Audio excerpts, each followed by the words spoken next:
Nah, semua saya selalu memanai bahwa yang ini pun baik buat kami.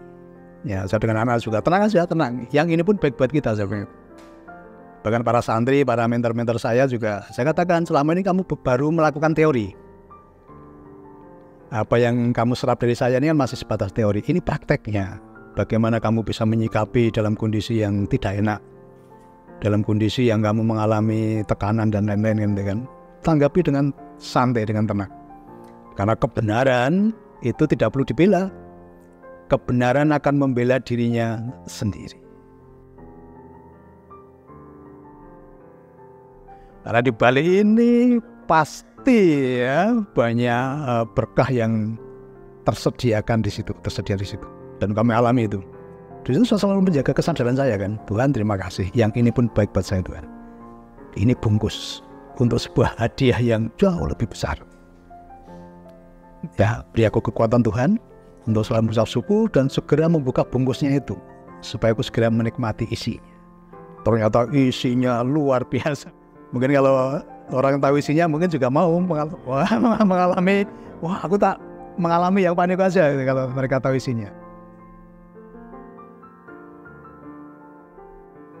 Ya pertama gini, jadi ketika sesuatu datang itu ada dua hal yang bisa dilakukan banyak orang. Yang pertama reaktif. Reaktif itu cenderung negatif, tapi coba berusaha untuk responsif.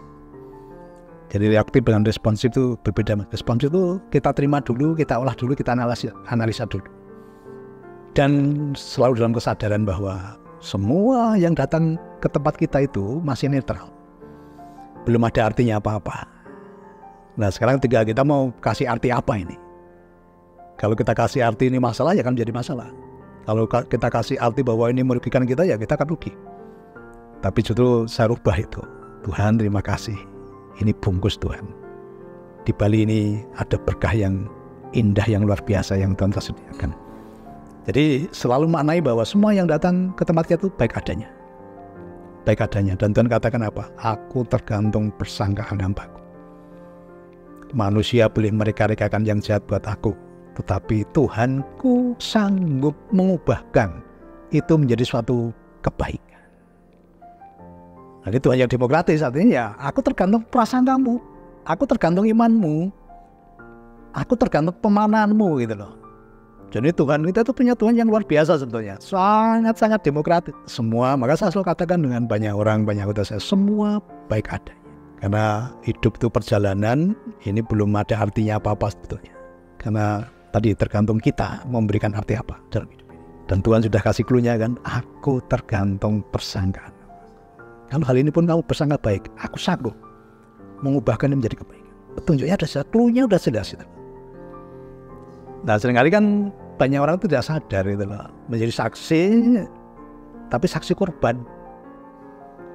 Padahal yang Tuhan mau apa? Jadilah saksi dari kebesaran, jadilah saksi dari sudut pandangku gitu.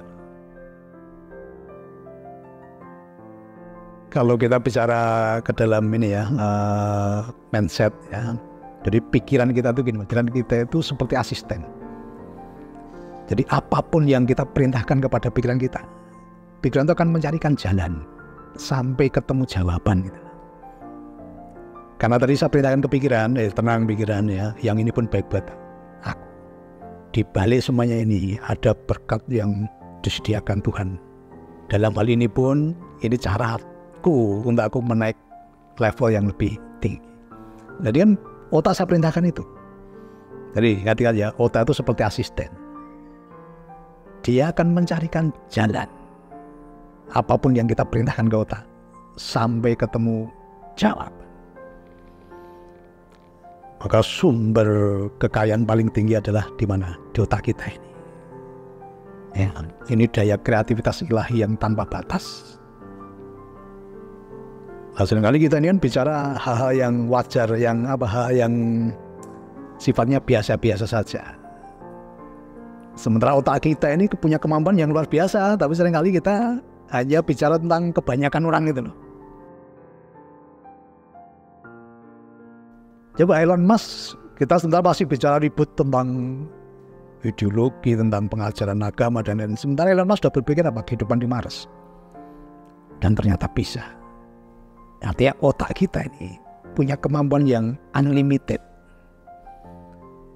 Tapi karena kita sudah terpatok dengan nilai-nilai kewajaran tadi, nilai rata-rata tadi, akhirnya Pak tidak bisa mengalami lompatan yang tinggi gitu. Nah rata-rata orang kalau mengalami itu kan dia akan marah-marah, membalas, ya kan? Itu rata-rata, mati kan itu kan. Nah justru kalau kita mau mengalami kebaikan-kebaikan itu kan harus menjadi pribadi yang di atas rata-rata gitu.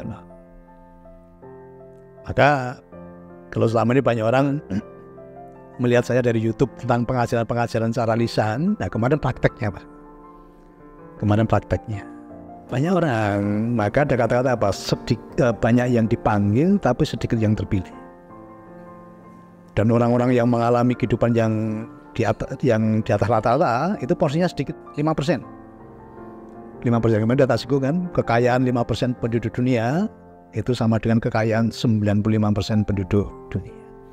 Nah yang 95% itu rata-rata dan di bawah rata-rata. Nah yang 5% itu orang yang di atas rata. Nah seringkali kita ini dihakimi orang karena kita berbeda dengan kebanyakan orang aja. Nah, kan rata-rata kan begini, wajarnya kan begini gitu kan.